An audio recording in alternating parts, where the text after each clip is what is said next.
Hi! In this tutorial, you will learn how to skin retouching effects in Photoshop.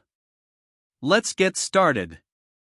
Now select layer 1, then duplicate it 2 times with Ctrl+J. Select the top layer, then go to Filter menu. And other option, then select the high pass. Keep the radius value of 4%. Then press OK. Change the blend mode to linear light. Select the second layer.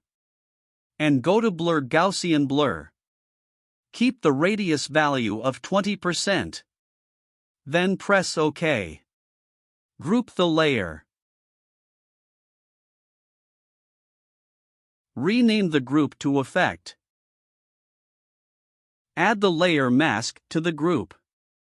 Then press Ctrl+I to inverse the layer mask. Take the brush and lighten the pimples.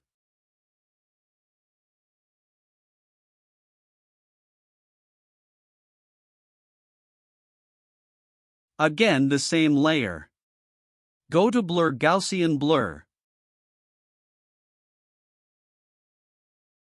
Keep the radius value of 100%. Let's see the before and after. Please like the video to support us. Subscribe for more tutorials. Thanks for watching.